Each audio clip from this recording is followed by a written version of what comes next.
Good morning, everyone. Can everyone hear me okay? Okay, good. So I want to thank you for joining us at our Downtown Engagement and Public Safety Initiative Safety Weekly Briefing. Thankfully, today we'll be joined by our Mayor Jones, school, and community leaders who are all behind me today. So last week's briefing was our shortest ever because last weekend we did not see any violent crime in our downtown west neighborhoods. This weekend, however, we have seen an uptick from the week prior, but I want to assure the residents, visitors, and our entire city that the 4th District is working hard to prevent such incidents and hold individuals who commit crime accountable. The SLMPD uses data-driven strategies to deploy our resources, and we remain in consistent contact with the problem property divisions around specific issues.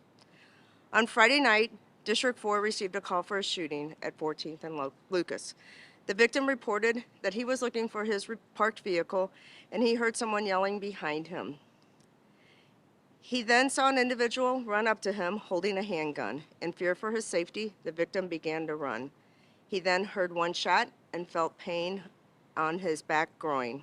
The 4th District detectives are conducting a follow-up to this incident. They're looking for both video and any witnesses or anyone who might have seen anything. In the downtown west neighborhood, also on Friday night, District 4 officers heard multiple gunshots in the area. Shortly thereafter, several calls for service were received concerning shots fired in the 700 block of North 21st Street at the Architect Stunning Lofts. Upon arrival, officers located 15 vehicles with ballistic damage and 50 spent cartridge casings. Hours later, 2 subjects were dropped off at Cardinal Glennon Hospital suffering from gunshot wounds. It's believed these subjects were shot during this incident. Detectives are working to obtain all the information concerning this incident, and the 4th District Non-Fatal Assault Team will be conducting the follow-up. On Saturday night, a call was received for shots fired in the district. Upon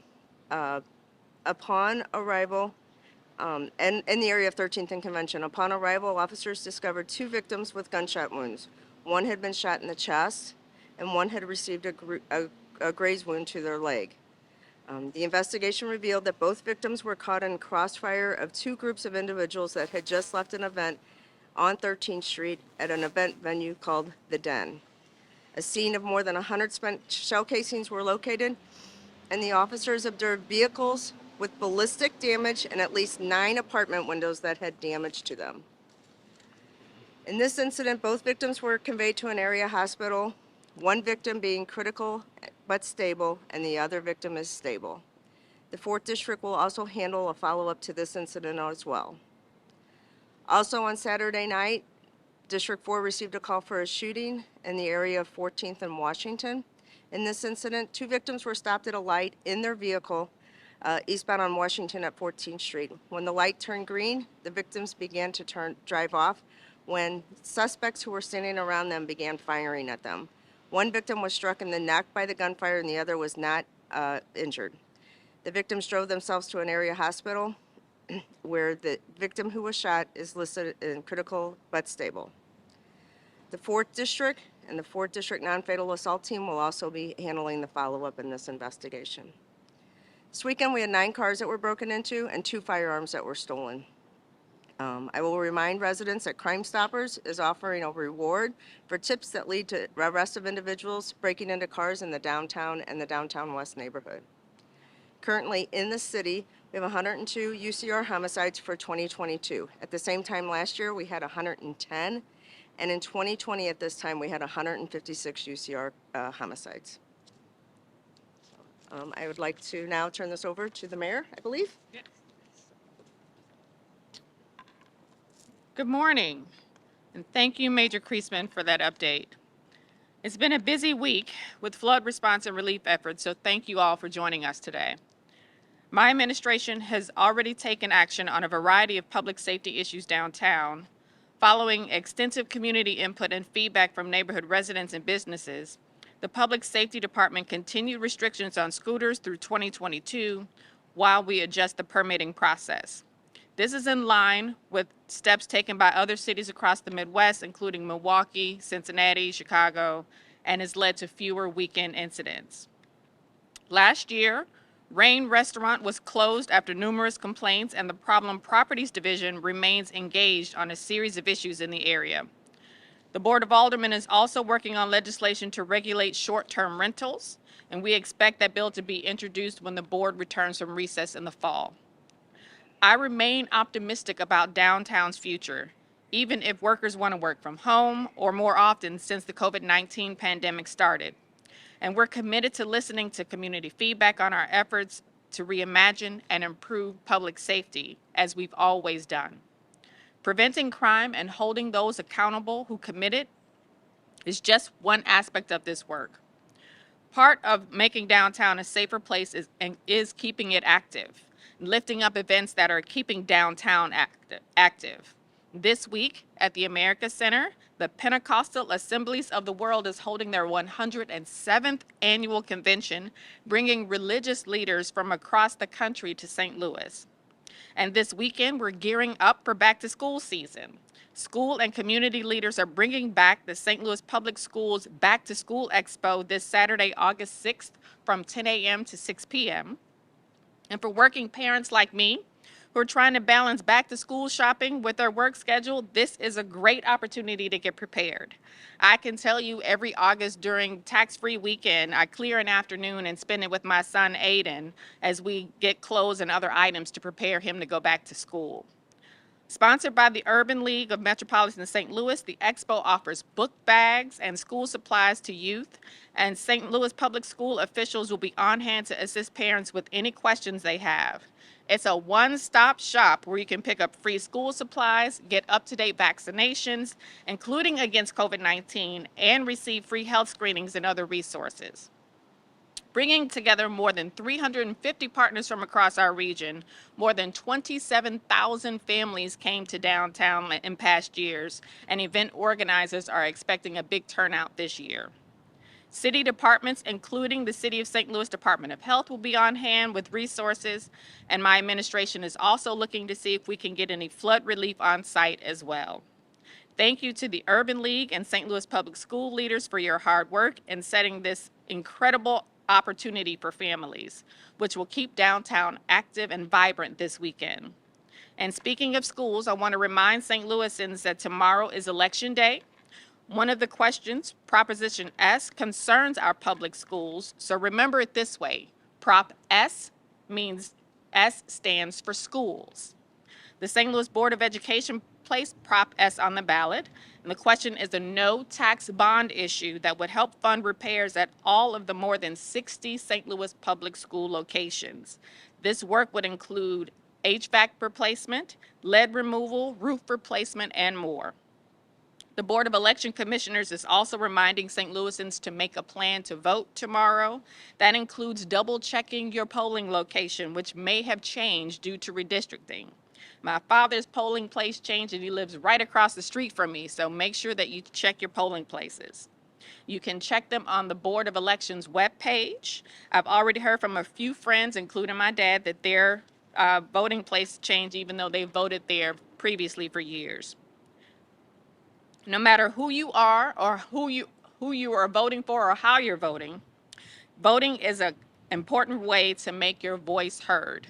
Your vote is your voice, so make sure you check your polling location and get out to the ballot box. And with that, I'd like to turn it over to my favorite superintendent, Dr. Kelvin Adams, to talk more about this weekend's Back to School Expo. Good morning. Thank you, Mayor. I think the Mayor has done a really excellent job of articulating what is going to happen. Obviously, on August the 22nd, over 20,000 students that we support in the St. Louis Public School District will be coming back to school. Another 15,000 students will be going back to charter schools. So a total of about 35 students coming back, 35,000 students coming back to school. On this Saturday, this fair is to support all students in the city of St. Louis. Obviously, we prioritize the St. Louis Public School students, but obviously all students need to receive the kind of materials and supplies as it relates to coming back to school. For the St. Louis Public School District, every student from pre-K through grade 12 will be receiving an iPad, as well as a computer, as well as book bags that have all of the supplies that they will need for the first month of school. So the back to school fair is an opportunity for families to come out and get everything they need, shots, all kind of records that they need to come back to school on August the 22nd. So it is critical that families understand and realize that this is a great opportunity for them to come back and get all of the kinds of things they need to be prepared on August the 22nd. As the mayor's already indicated, on August the 2nd, 2022, which is Tuesday, a vote will take place in the city of St. Louis to support schools in the St. Louis Public School District called Proposition S. This weekend, over the last 3 days, or last 4 days, if you will, over 42 of the 64 buildings that are St. Louis Public School buildings have suffered damage as a result of the flood. And so these dollars will assist in terms of making sure that the kind of roof repairs, the kind of HVAC repairs, the kind of door repairs will take place such that the kinds of events that happened last week won't be so impactful to buildings that are over 100 years old. And so what I am doing is encouraging persons, as the mayor has already indicated, to come out on August the 2nd and to vote your voice. I'm asking you to look at the data, look at the information, and you'll see that these buildings that are old buildings need the kind of repairs that students deserve in our community. And so I want to also, at this point in time, introduce someone, Kesha from the Mike McMillan is not here today. Kesha from the Urban League. They have been a strong partner with us over the last 5 years.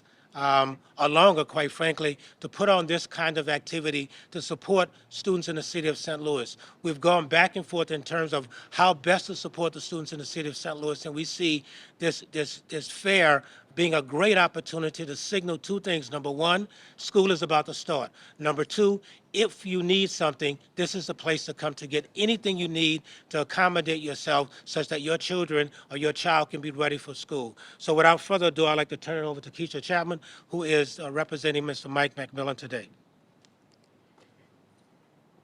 Good morning, and thank you, Mayor Jones, and thank you, Dr. Adams. They did a great job explaining what this weekend is what the weekend coming up is going to be about. And I want to share some of the additional resources that we will have available. We do not want transportation to be a barrier to families, so if you visit our websites, ulstl.com and slps.org, families can find the transportation route where they can be picked up from over 38 different locations around the city and transported here to the Dome. So there's no barrier for families to not be able to come. We will have Spire, Ameren, Heat Up St. Louis, Light Heap on site. They will be taking applications to assist with utility bills. The school supplies will have barbers and haircuts, hairstyles for young ladies, manicures. There will be food, refreshment, courtesy of St. Louis Public Schools, all for free. Our Grill to Glory will be there with a gospel concert as well as other entertainment from Fresh to Clowns with Universal Soul Circus. So we are excited about bringing a one-stop opportunity where families can have fun, be safe. We will be social distancing and practicing that with masks. We will be providing PPE materials, hand sanitizers, disinfectant, and everything that our families need to make sure that they are ready for the start of school. And we are here to support the whole family. So there will be other community resources, health services, all there and available to assist our families in the city of St. Louis and all surrounding areas. So please come out. Registration is open. This is free. It's fun. And with the rough 2 years we've had, 2.5, 3 years, and the recent flooding, I think everybody needs a little bit of sunshine, a little reason to celebrate in a fun, safe environment where everybody, all of the community leaders have come together to think strategically about how to best support our families. Thank you so much.